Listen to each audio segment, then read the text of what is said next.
그리스도인을 특징 짓는 믿음의 대표적인 영역들을 따지자면 당연히 믿음의 어떤 특징들, 믿음의 모습들이 할 수 있겠죠. 교회 안에 어떤 분이 내 자신을 향해서 당신은 정말 그리스도인 같다. 그런 말을 누군가가 나에게 했다라고 하면 그 말을 듣는 나는 기분이 좋을까요? 기분이 안 좋을까요?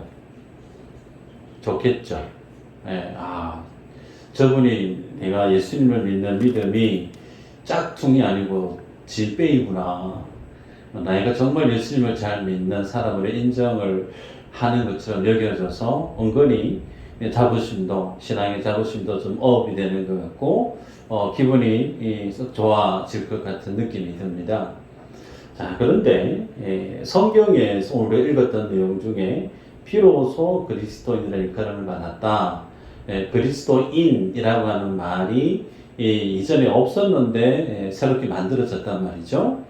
자, 성경에서 처음으로 그리스도인이라고 하는 말이 쓰여졌던 그 뉘앙스는 우리가 이해하고 느끼는 것처럼 칭찬의 의미, 인정의 의미를 뛰어넘어서 그 당대에는 그와는 상반된 듣는 사람이 볼 때 기분이 별로 좋지 않는 그런 의미로 그리스도인이라고 하는 이 호칭이 사용되어졌다는 거죠. 그래서 성경에서 말하고 있는 그리스도인이라고 하는 말의 의미를 믿음의 영역과 함께 더불어서 한번 말씀을 보고자 합니다. 읽었던 본문의 19절에 보면 전도자 스데반이 순교를 당합니다. 이후에 기독교는 대대적인 핍박으로 내몰리게 되죠. 그래서 많은 성도들이 예루살렘에 있다가 곳곳으로 흩어지게 되고 디아스포라, 흩어져 살아가는 유대인들로 나눠지게 되죠. 그러면서 베니게와 구브로 안디옥까지 흩어진 유대인들이 각자 흩어져서 살아가게 되는데 그때 그들이 누구에게만 복음을 전했다고 기록하느냐면 유대인에게만 복음을 전했다. 그렇게 서두에 밝히고 있습니다. 우리가 지난 시간에 베드로 사도가 고넬료 가이사랴에서 이방인 백부장이 고넬료를 전도하고 그에게 세례를 주고 그와 같은 사역의 내용을 예루살렘 교회에 가서 사역 보고했던 내용을 우리가 지난 시간에 봤습니다. 더 앞에 내용을 거슬러 가면 빌립이 사마리아 성에 들어가서 하나님의 복음을 전했을 때 사마리아 성에서 영적 대부흥 운동에 신호탄이 터졌던 내용도 우리가 앞서 본 적이 있습니다. 그리고 성령에 이끌려서 전도자 빌립이 에디오피아의 간다게 네시에게 이방인에게 복음을 전했던 내용도 우리가 앞서 살펴봤다는 거죠. 자, 이런 내용을 볼 때 성령 하나님은 주의 사도들 뿐만 아니라 예수 그리스도를 믿는 사람들을 통해서 주의 복음이 이방을 향해서 전거되고 선포되게끔 주도적으로 성령께서 일하고 있다라는 사실을 우리가 사실을 통해서 성경의 내용을 통해서 알 수 있습니다. 그럼에도 불구하고 오늘 우리가 시작하는 첫 기점에 보면 유대인들이 흩어져서 누구에게만 복음을 전했느냐면 유대인에게만 복음을 전했다. 그렇게 기록을 하고 있죠.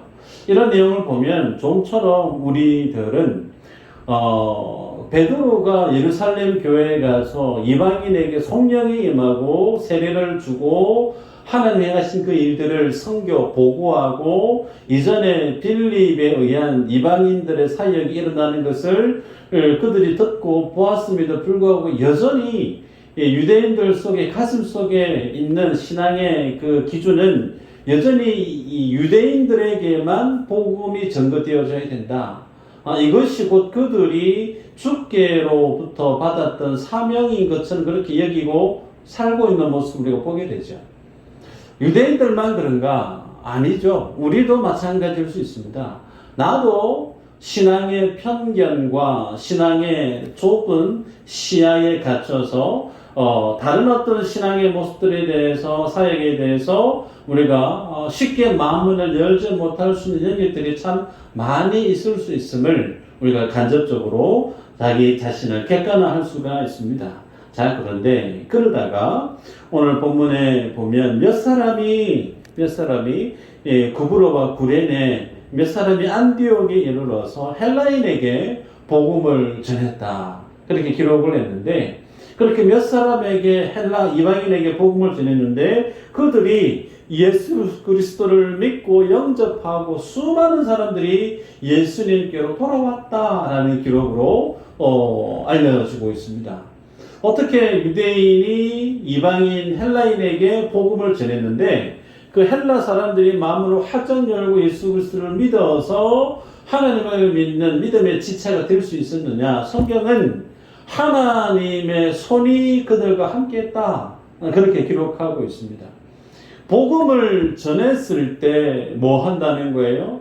하나님의 손이 함께합니다. 여러분, 신앙생활할 때 무비건조하고 신앙생활이 다이나믹함이 없고 신앙생활할 때 하나님이 나를 사랑하시는지 잘 믿어지지가 않고 뭔가 내가 예수 믿는 게 맞나 안 맞나 확신이 안 들 때 제가 팁 하나 알려드릴까요? 복음을 들고 전도의 삶을 살아보시기를 바랍니다. 다시 말씀드립니다. 전도자의 삶을 살아보시길 바라요. 제가 모교가 창원교회인데요. 중학교 때 아직도 제가 참 마음이 아픈 기억이 있는 것이 전도사님도 없고 목사님과 사모님 외에 아무도 없어요. 교회 사역자가. 중학교 2학년 아무것도 모르는 이제 교회에 들어간 제 입장에서 북 둘러매고 탬버린 들고 막 이렇게 치면서 목사님과 함께 온 동네 가족들을 돌면서 전도했던 기억이 있습니다.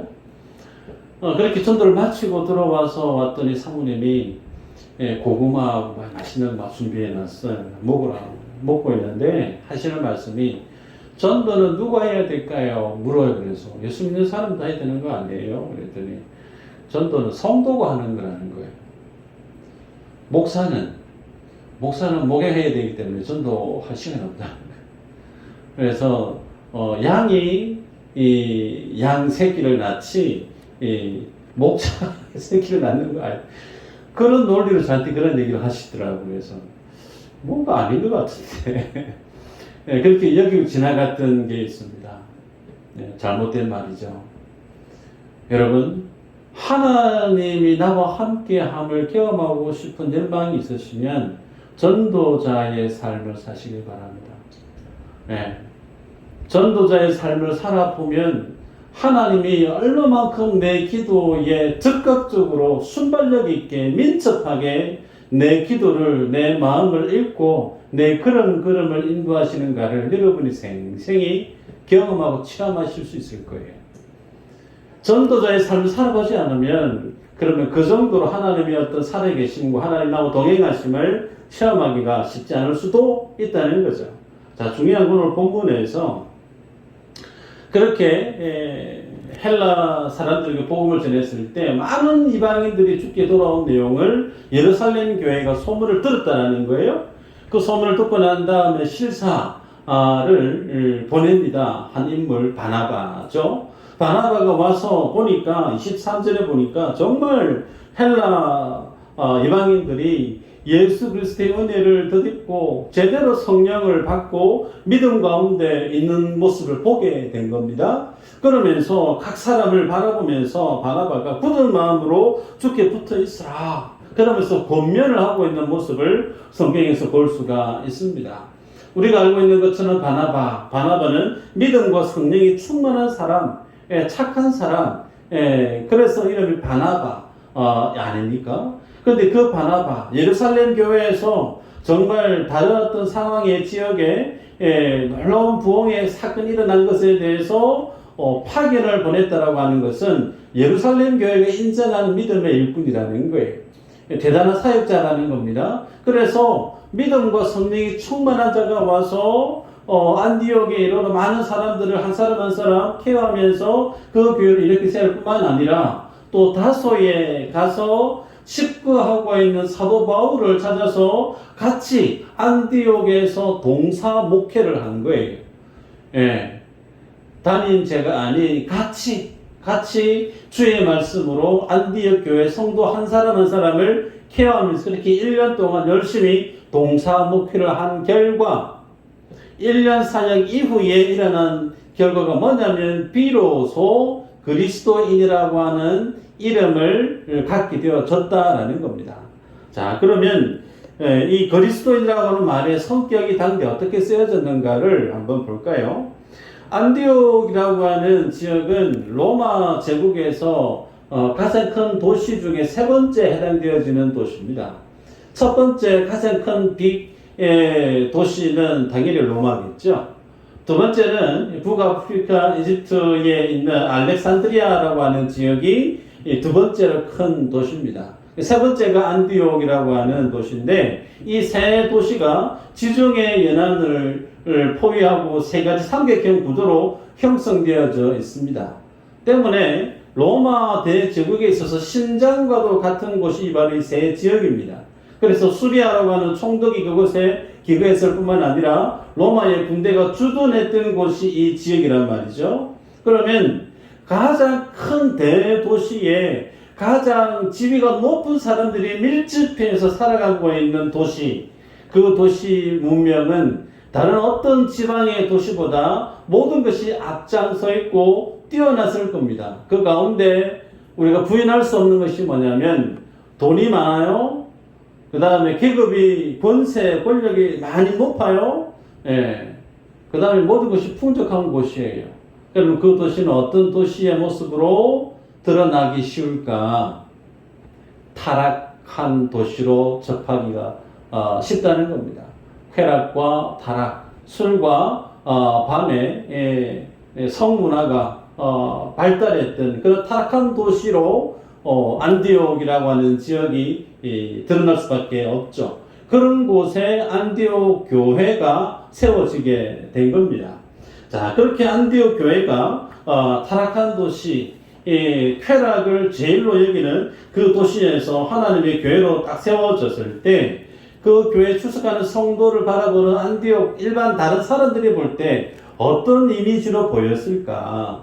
그들의 시야에 보이는 안디옥 교회의 성도들은 다분히 그 시대 많은 사람들이 일반적으로 쫓는 쾌락, 일반적으로 뻗는 어떤 사람의 욕망, 여기와는 사뭇 달리 상당히 그 시대의 윤리, 도덕선을 뛰어넘는 아주 훌륭한 경건함이 안디옥 교회 안에 있었습니다. 그런데 안디옥 교회의 수준은 다른 사람들이 생각하고 있는 윤리, 도덕의 선을 뛰어넘는 경건성이 머문 것이 아니고 그 경건성을 뛰어넘는 특별함이 있었다라는 거예요. 그게 뭐냐면 그 안디옥 교회 성도들은 만나기만 하면 무엇에 대해서 얘기하느냐면 그리스도에 대해서 얘기하더라는 거예요. 그리스도에 대해서 늘 얘기하고 그리스도가 살았던 삶처럼 그렇게 살아가기를 절기하며 살았던 무리들, 그들이 곧 안디옥 교회 안에 있는 성도들의 두드러진 그 교회의 문화고 그 교회의 모습이었다는 겁니다. 여러분, 우리가 교회 성도로서 특히 통영이라고 하는 곳에 미수제 교회로 우리가 주어진 사명을 감당하고 있는데 착각하지 말아야 될 게 뭐냐면요, 교회는 예수님을 믿을 때 착하게 살기 위해서 예수 믿는 것이 아니죠. 예수님을 믿을 때 바르게 살기 위해서 예수 믿는 게 맞는가? 그것도 아니에요. 우리들은 예수님을 믿을 때 세상 사람들이 얘기하는 법과 윤리, 도덕 기준을 잘 지키자라고 하는 세상을 살기 좋은 세상으로 만들기 위한 캠페인, 사회운동 혹은 시민운동자들이 구호를 외치듯 건강한 사회를 꿈꾸기 위해서 뭔가를 액션을 취해야 되는 이벤트적인 어떤 사회운동을 일으키는 단체가 교회가 아니에요. 여러분, 교회는 예수 그리스도를 믿음으로 다분히 이 세상이 생각하고 있는 윤리도덕선을 뛰어넘을 수밖에 없는 거예요. 윤리도덕을 지키기 위해서가 아니라 그리스도를 따라가다 보면 세상이 잣대로 기준으로 삼고 있는 윤리 도덕의 선을 다분히 뛰어넘는 거예요. 그런데 세상이 워낙 어그러지고 비뚤어지다 보니까 사회 운동가들뿐만 아니라 많은 사회의 참여자들이 이 세상을 바로잡기 위해서 캠페인을 벌이고 사회 운동을 펼치는데, 거기에 발맞춰서 교회들도 동참해서 세상에 나가서 뭔가 세상을 개혁하고 세상을 바꾸려고 구호를 외치고 많은 액션을 취하는 것, 성경적이라 말할 수 있는가? 그렇지 않다라는 겁니다. 왜 그렇지 않은가? 여러분, 성경이 인간을 어떻게 규정하고 있는가를 보셔야 돼요. 다시 말씀합니다. 우리가 예수님을 믿는 것은 착하게 살기 위해서 예수 믿는 게 아니에요. 우리가 예수님을 믿는 것은 세상을 바르게 살기 위해서도 아니에요. 네, 그렇다고 해서 엉망으로 살기 위해서, 악하게 살기 위해서, 그것도 아니죠. 자, 무슨 얘기인가? 말씀 한번 볼까요? 로마서 3장 10절에서 18절인데 말씀이 길지만 한번 다시 한번 쭉 읽어볼까요? 시작! 기록된 바 의인은 없나니 하나도 없으며 깨닫는 자도 없고 하나님을 찾는 자도 없고 다 치우쳐 함께 무익하게 되고 선을 행하는 자는 없나니 하나도 없도다. 그들의 목구멍은 열린 무덤이요 그 혀로는 속임을 일삼으며 그 입술에는 독사의 독이 있고 그 입에는 저주와 악독이 가득하고 그 발은 피 흘리는 데 빠른지라 파멸과 고생이 그 길에 있어 평강의 길을 알지 못하였고 그들의 눈앞에 하나님을 두려워함이 없느니람과 같으니라. 아멘. 성경이 이 세상을 사는 인생, 사람을 어떻게 규정하고 있느냐면 하나님이 인정할 만한 의인이라고 할 수 있는 사람이 한 사람이라도 있느냐? 한 사람도 없다는 거예요. 하나님을 찾는 자도 없고 다 치우쳐서 무익하고 선을 행하는 자는 아무도 없다라고 주님이 그렇게 선언하고 계십니다. 그런 어떤 인간 모습은 평강의 길을 찾을 수도 없을 뿐더러 심지어 하나님을 두려워하지도 않는다. 그렇게 말씀합니다. 여러분, 그래서 인간이 만들어내는 모든 제도, 인간이 만들어내고자 하는 휴머니즘과 같은 놀라운 어떤 세상, 살기 좋은 세상, 가장 이상적인 세상, 그것이 만들어졌다 치십시다. 그것이 하나님 앞에 온전할 수 있을까? 여러분, 의인이 없다고 얘기하잖아요. 선을 행하는 자가 없다고 그러잖아요. 인간이 하나님 앞에 볼 때 인간은 어떤 존재로 정의하고 있느냐면 죄인이라는 거예요. 죄인이 머리 맞대고 갖은 노력을 해서 만들어낸 그것이 인간의 눈에 볼 때는 야 대단하다, 훌륭하다, 멋있다, 이게 최고다라고 얘기할지 모르나 하나님의 완전한 의에서 비춰보면 인간이 만든 것은 죄의 덩어리로 만들어낸 해당되어지는 또 하나 채워내야 될 쓰레기에 지나지 않는 것이 하나님의 완전하신 의의 기준에서 바라볼 때 세상의 모습이 그와 같다라는 겁니다. 그래서 여러분, 인간은 하나님의 의에 도달할 수 없기 때문에 하나님 앞에서 자기의 업적이나 자기의 자랑이나 자기의 의를 자랑할 수 있는가? 그럴 수 없다라는 거예요. 내 손이 이미 더러워져 있는데, 손에 흙이 가득히 묻어 있는데, 이 손을 가지고 아무리 맛있는 음식을 조물조물 묻혀서 낸들 그걸 먹을 수 있는 음식이 될 수 있느냐는 거예요. 불가능하다는 겁니다. 여러분, 그래서 인생에 대한 선언이 이와 같을 때, 인생은 이제 이 세상을 살아갈 때, 더욱이 예수 믿는 사람은 이 세상을 살아갈 때, 더는 이 세상을 볼 때 가슴을 뛰게 하거나 더는 이 세상을 바라볼 때 가슴을 설레게 하는 것이 있을 수 없다는 거예요. 왜 그런가?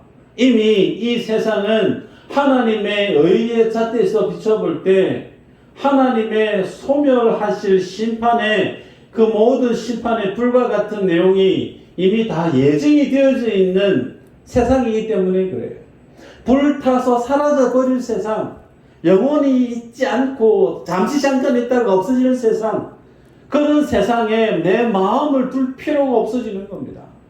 영원하고 가치가 영원하면 거기에 내 관심을 둘 수 있는 여지가 조금이라도 있을 수 있으나 그럴 필요가 없다는 거예요.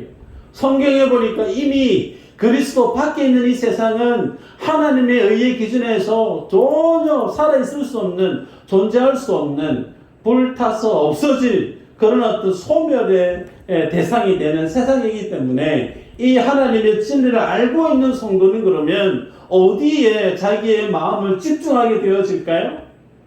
예수 그리스도라는 겁니다. 그 하나님의 나라, 의의 나라, 하나님이 하나님의 자녀들에게 주실 그 하나님의 천국을 대망하고 그 주님의 나라에 관심을 가질 수밖에 없다는 거죠. 말씀 한번 볼까요? 로마서 3장 23, 24절인데 같이 한번 읽어보십시다. 시작. 모든 사람이 죄를 범하였음에 하나님의 영광에 이르지 못하더니 그리스도 예수 안에 있는 성령으로 말미암아 되었느니라. 아멘. 모든 사람이 죄를 범하였음에 여기에 나는 예외인가요? 아니요. 나도 여기에 포함되어져 있습니다. 그래서 내가 가야 될 곳은 천국이 아니고 나를 위해 예정되어 있는 지옥이 영원한 심판이 있는 그곳이 내가 가야 될 그곳인데 그렇게 내 손에 내 안에 있는 그 죄를 어떻게 해결할 길이 없었는데 예수님께서 값없이 그 하나님의 은혜를 내게 부어주셔서 하나님의 의를 우리에게 주셨다라는 겁니다. 그 말씀 보면 그 하나님의 의는 모든 사람들에게 차별 없이 주시는 의다라고 기록하고 있어요. 공부 많이 한 사람, 많이 배운 사람, 집안이 넉넉한 사람, 배경이 훌륭한 사람, 잘생긴 사람, 그 사람에게 하나님의 의를 좀 따블러주고 좀 그에 못 미치는 모자란 사람에게는 좀 차등이 있어주는 그런 의가 아니라 하나님이 주시는 의는 모든 사람에게 차별이 없는 똑같이 하나님의 은혜를 값없이 모든 사람에게 부어주시는 하나님 놀라운 의다라고 성경 구원의 은혜를 이렇게 설명합니다. 그러게 여러분 우리가 예수님을 믿어서 구원을 얻어 살아가는 믿음의 삶 속에 우리가 뭔가를 해야 될 것은 소위 내가 구원을 위해서 내가 뭔가를 해야 될 것은 아무것도 없다라는 거예요. 구원받기 위해서 내가 뭔가를 해야 될 것은 아무것도 없다라는 겁니다.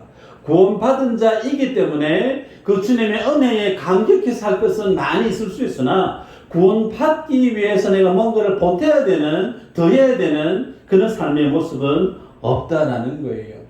여러분, 교회와 성도가 교회 안에 사역이 많이 일어나지 않으면 이 교회가 뭔가 살 움직이는 교회가 되어야 되는데 정체되어지는 것 같고 사역이 뭔가 많이 일어나지 않으면 제대로 신앙생활 안 하는 것 같고 좀 약간 느슨해지는 것 같고 이래 되겠는가라고 하는 좀 걱정스러운 모습이 있는 경향이 있습니다.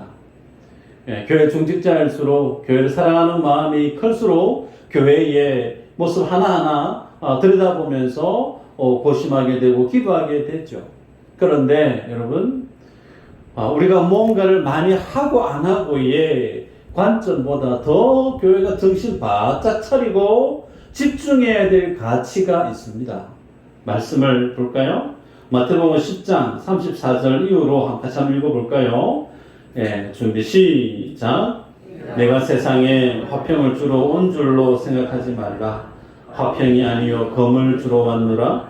내가 온 것은 사람이 그 아버지와 딸이 어머니와 며느리가 시어머니와 불화하게 하려 함이니 사람의 원수가 자기 집안 식구리라. 아버지나 어머니를 나보다 더 사랑하는 자는 내게 합당하지 아니하고 아들이나 딸을 나보다 더 사랑하는 자도 내게 합당하지 아니하며 또 자기 십자가를 지고 나를 따르지 않는 자도 내게 합당하지 아니하니라. 자기 목숨을 얻는 자는 잃을 것이요 나를 위하여 자기 목숨을 잃는 자는 얻으리라. 자, 한 구절 또 볼까요? 요한복음 15장 18, 19절 시작. 세상이 너희를 미워하면 너희보다 먼저 나를 미워하는 줄을 알라. 너희가 세상에 속하였으면 세상이 자기의 것을 사랑할 것이나 너희는 세상에 속한 자가 아니요 도리어 내가 너희를 세상에서 택하였기 때문에 세상이 너희를 미워하느니라. 아멘. 방금 성경 두 곳을 봤는데요. 마태복음 10장 34절 이후 말씀과 요한복음 15장 18절 이후 말씀은 일맥상통하는 것이 뭐냐면 예수 그리스도를 믿고 살아가는, 소위 예수 잘 믿는 성도가 살아갈 때 현실에 맞닥뜨리게 되는 삶의 현실의 모습을 예수님이 쭉 이렇게 설명하신 겁니다. 구체적인 내용은 예수님을 잘 믿고 살아가게 되어질 때 가장 먼저 가정에서부터 일어나는 이상 현상이 있다는 거예요. 내가 예수님을 믿고 살아가면 예수님 믿는 내 가정이 정말 웃음이 넘치고 화기애애하고 화목한 가정이 되지 않겠는가? 그런 마음으로 우리가 살아갈지 모르나 읽었던 본문의 말씀을 보면 자기 집안 식구가 뭐라고요? 원수리라. 소위 예수 그리스도를 믿게 되어지면 예수를 믿는 그 사람을 통해서 예수님이 뭘 하시느냐면 그 사람이 속해 있는 그 가정을 해체시켜버린다는 거예요. 아예 그냥 와해시켜버린다는 겁니다. 그래서 심지어 아버지고 형제고 딸이고 어머니고 시어머니인데 그 관계가 덕을 돌리게 되어진다. 그러면서 그 가정의 모습을 어떻게 하느냐면 예수 그리스도께서 새롭게 만든다는 거예요. 세상이 만들어내 놓은 가정의 모습이 아니고 세상 사람들이 생각하고 있는 가정의 기대치의 모습이 아니고 성경이 말씀하고 있고 하나님이 기대하고 하나님이 원하시는 가정의 모습으로 하나님이 바꾸신다는 거예요. 또 우리 읽었던 내용 요한복음 15장 19절에 너희가 세상에 속하였으면 세상에 자기의 것을 사랑할 것이나 그랬습니다. 자기의 것을 사랑한다. 세상 모든 사람들이 살아가는 삶의 방식 속에 가장 중요하고 뒤떨어진 것이 뭐냐면 자기 것을 사랑한다라는 거예요. 네. 그래서 심지어 나조차도 최대 관심사가 뭐냐면 내 것을 사랑하는 거, 소유해 있고 어떤 그 세상에서 내가 취할 수 있는 것들 여기에 주된 관심사가 있는데 그런데 예수님을 만나게 되었으면 심지어 그런 어떤 소유나 세상의 것이나 심지어 나 자신을 조차도 하나님 앞에서 중요한 것으로 보지 않게 되어진다라는 겁니다. 여러분 우리가 예수님을 믿는 믿음의 모습이 어떠함을 제대로 고민해 볼 필요가 있습니다. 단순히 예수님 믿으면 내 가정에 복받고 화목한 가정이 되고 아니에요. 주님은 우리가 예수님을 만나게 되어지면 세상이 생각하고 있는 그 가정을 해체시켜버린다는 거예요. 내가 예수님을 제대로 만나게 되어지면 나의 주된 관심사가 세상에 먹고 입고 마실 것에 있지 않고 심지어 내 인생에 안이나 내 신변에 노후 보장이 있지 않고 하나님을 위해서 내 생명을 버리는 데까지 주님을 사랑하는 믿음의 모습으로 바뀌어진다. 여러분 이 삶의 모습이 뭐냐면 그리스도인의 삶의 모습이더라는 겁니다. 그래서 예수님이 하시는 말씀이 내가 살고자 하는 거, 나를 사랑하는 것 때문에 결국은 죄가 넘쳐나고 나를 위해 생각하는 그 모든 것들이 결국은 그것 때문에 예수님이 십자가에 못 박혀 죽으시는 내용, 오전 메시지와 맥을 같이 하고 있는데요. 여러분, 그런 내 자신을 주님 앞에 십자가 앞에 내려놔야 된다는 거예요. 2022년 12월에 강릉에서 교통사고 한 건이 있었습니다. 아마 여러분이 아시는 분이 있을 텐데요. 할머니가 손주를 데리고 학원이었던 것 같아요. 과하고 이제 집으로 하교하는 길에 운전을 했는데 차가 급발진을 일으킨 겁니다. 그래서 결국은 부딪혔는데 손주가 죽고 말았습니다. 그 아들이 도연이라는 이름의 손주였는데 어머니가 병원에서 정신을 차리고 깨어보니까 손주가 죽었다는 소식을 듣고 자기의 아들과 며느리에게 무릎을 꿇고 그 할머니가 잘못했다고 펑펑 울면서 손이 발이 되게끔 빌었다라는 거예요. 그것으로 끝나는 게 아니고 경찰에서는 과실치사 혐의로 조사를 받고 재판까지 진행되어졌고 도연이 법이라고 하는 법이 상정되어졌는데 아직까지 통과가 안 된 걸로 제가 압니다. 여러분 한번 생각해 보시겠어요? 가장 사랑하는 정말 아끼고 사랑하는 손주를 나의 실수로 죽게 만들었어요. 그 사실이 시간이 10년, 20년 지난들 바뀌어질까요? 자신에 대한 자책, 자신에 대한 실수, 자신에 대한 어떤 내가 그때 운전만 하지 아니했어도 그 후회가 얼마나 그 가슴 속에 아리고 아프게 자리하겠습니까? 그러면서 자기 자신을 용서하지 못하는 그 할머니의 심정을 우리가 조금이라도 여러분 헤아릴 수 있겠습니까? 자, 그렇다면 그걸 나에게 한번 적용해 볼까요? 내가 내 자신을 아끼고 내가 소유에 내 욕심에 내 욕망에 이끌려 살아가는 그것 때문에 예수님이 십자가에 못 박혀 죽으셨다는 거예요. 나의 죄 때문에 주님은 십자가에 못 박혀 죽으셨다니까요. 나 때문에 주님이 십자가에 죽게 되어진 나, 그런 나를 여러분 쉽게 용납하고 그런 나를 쉽게 받아들이고 아무것도 아닌 것처럼 여길 수 있는 것이 제대로 된 신앙인이라 말할 수 있는가? 그럴 수 없다는 거예요. 내 친손주를 차에 치여서 죽게 한 할머니의 그 마음이 평생토록 무겁고 죄스럽고 아프고 힘들고 그런 자기 자신을 용서하기 힘든 그 마음을 우리가 좋게 이해한다라고 하면 나의 죄 때문에 예수님을 십자가에 못 박혀 죽으셨다라고 하는데 그런 나를 위해서 주어진 삶을 내가 여전히 산다? 여러분 그것은 예수님 만난 사람이라고 할 수 없는 거예요. 그리스도인은 어떤 사람인가? 어제도 말씀드렸지만 나를 위해서 사는 자가 아니라 그리스도를 위해서 사는 자가 제대로 된 그리스도인이라고 하는 그 호칭에 걸맞는 믿음의 모습이라는 겁니다.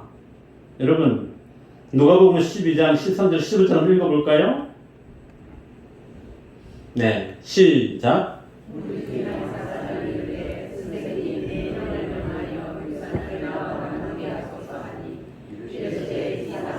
누가 나를 너희의 재판장이나 물건 나누는 자로 세웠느냐 하시고 그들에게 이르시되 삼가 모든 탐심을 물리치라. 사람의 생명이 그 소유에 넉넉한 데 있지 아니하니라 하시고. 아멘. 형제가 있는데 형이 부모님이 돌아가시고 난 유산을 독차지했나 봐요. 그죠? 그래서 동생이 예수님께 와서 이거 불합리한 것 같다고 내한테도 돌아올 목이 있는데 예수님 이거 좀 분할해서 재산 반환 청구해서 나에게도 재산 청구할 수 있게끔 살기 힘든데 예수님 한마디 좀 해주시면 좋겠어요. 부탁을 한 거예요. 근데 예수님 하시는 말씀이 누가 나를 너희의 재판장이나 물건 나누는 자로 세웠느냐. 뭔 말이냐면 야야 나는 네가 재산을 많이 받든 적게 받든 나 그거 별 관심 없다는 거예요. 여러분 죄송스럽지만 내가 10평 아파트에 살든 50평짜리 아파트에 살든 예수님은 관심이 있다 없다? 관심 없다는 겁니다. 아니면 그대로 적용시키면. 여러분 우리의 관심은 좋은 직장에 들어가서 편안하게 살았으면 좋겠다. 그죠? 내 관심은 다른 사람들보다 고생 덜 하고 좀 더 편안하고 안락하게 걱정 없이 살면 좋겠다. 그래서 직장은 이거고 재산이 어느 정도 돼야 되고 몸은 어느 정도 건강해야 되고 내 자식들은 직장에 무슨 이런 정도의 어떤 그런 수준이 있으면 좋겠고. 여러분 이것들이 우리에게 주된 기도의 대상 아닙니까? 근데 예수님 하시는 말씀이요. 누가 나를 너희의 재판장이나 물건 나누는 자로 세우느냐. 도리어 주님 하시는 말씀이 사람의 생명이 소유에 있지 않다. 그렇게 말씀하시면서 모든 탐심을 물리치라. 사람의 생명이 그 소유에 넉넉한 데 있지 않다. 그러시면 주님이 부자의 비유를 말씀하십니다. 어리석은 부자의 비유. 열심히 농사해가지고 많은 소출을 일구고 난 다음에 창고를 더 짓고, 그러면서 창고에 가득히 채워져 있는 그 모든 가득 차 있는 자기 그 부를 보면서 웃고 즐거워하는 어리석은 농부의 비유 다 아실 텐데, 19절 21절까지 한번 읽어볼까요? 시작. 또 내가 내 영혼에게 제가 읽어드릴게요. 이르되 영혼아, 여러 해 쓸 물건을 많이 쌓아두었으니 평안히 쉬고 먹고 마시고 즐거워하자 하리라되, 하나님은 이르시되 어리석은 자여, 오늘 밤에 내 영혼을 도로 찾으리니 그러면 내 준비한 것이 누구의 것이 되겠느냐 하셨으니, 자기를 위하여 재물을 쌓아두고 하나님께 대하여 부여하지 못한 자가 이와 같으니라. 여러분, 예수님의 최대 관심이 어디 있느냐면 인생의 소유에 많고 적음에 있지 않고, 주님의 관심은 생명에 있다는 거예요. 사람의 생명이 소유에 많고 적음에 있지 않다. 예수님의 주된 관심은 예수님이 나를 바라보시고 예수님이 여러분을 바라보시면서 가장 중심적으로 고민하시면서 바라보시는 게 뭐냐면, 내 안에 예수의 생명이 있나? 어리석은 부자를 향해서 오늘 밤에 네 영혼을 도로 찾으시면 부르시면 네 그 모든 소유 네 것이 되겠느냐? 소위 오늘 밤에 주님이 나를 부르실 때 내 영혼이 주님을 뵐 수 있는 준비가 되어져 있느냐라는 게 중요하다는 거예요. 주님의 관심은 우리의 영혼의 관심이 있고, 주님의 관심은 우리의 생명의 관심이 있지, 우리의 관심이 주님의 관심이 아니라는 겁니다. 입고 먹고 뭐 사고 이것들 이방인들이 구하는 거라고, 제발 그런 거 구하지 말라고 말씀을 맺습니다. 여러분, 이런 관심을 가지고 세상을 살아가는 이들이 안디옥 교회의 그리스도인들이었어요. 그러니 안디옥에 있는 많은 사람들이 그 사람들을 보고 아주 비아냥거리면서 배척하면서 너무나 이상한 사람이냐, 그렇게 불렸던 호칭이 그리스도인이라는 겁니다. 당연히 미움을 받았다라는 거예요. 여러분에게 여쭤봅니다. 여러분들은 예수 믿지 않는 사람들이 여러분을 어떻게 부르고 대하고 있습니까? 내가 예수 믿지 않는 사람과 똑같이 살아가면 생각하고 그들의 삶의 모습과 별반 다를 것 없이 살아가면 그들이 나를 그렇게 미워할 리가 없을 거예요. 그러나 내가 정말 예수님의 말씀들을 제대로 살려고 하면 그 사람은 주위로부터 미움을 받게 될 겁니다. 여러분, 그래서 우리들은 세상 사람들이 즐기는 세상 사람들이 너무 살기 좋은 이 세상 오래 살았으면 좋겠다 라고 하는 이 욕망, 이것은 우리들은 경계해야 됩니다. TV에 중국의 전성절이었던가요? 푸틴하고 시진핑이 그러면서 나누었던 대화가 짤로 나왔는데요. 나눴던 대화가 뭐냐면, 인간의 장기를 몸에 이식하면 150살 이상 산다는 거예요. 그러면서 자기들끼리 웃으면서 지나가면서 얘기를 한 거예요. 근데 그게 전 세계적으로 섬뜩하지 않습니까? 다른 사람의 젊은이들의 장기를 마치 부품 교환하듯이 그렇게 하면 150년을 더 살 수 있다. 죽기 싫다는 거죠. 좋은 세상 영원토록 살고 싶다는 거예요. 여러분, 예수 만난 사람, 죄 많은 이 세상은 내 집안이네. 우리가 사는 세상은 하나님의 나라를 대망하고 살아야 되지 불타버릴 세상을 붙잡고 사는 게 아니에요. 그리스도인의 삶은 하나님의 나라를 바라보고 나를 위해 살지 않고 나를 위해 죽었다가 부활하신 예수 그리스도를 위해 사는 삶이다. 그 삶을 사는 사람이 따라하십시다. 그리스도인. 여러분이 바로 그리스도인 줄 믿습니다. 네. 기도하겠습니다.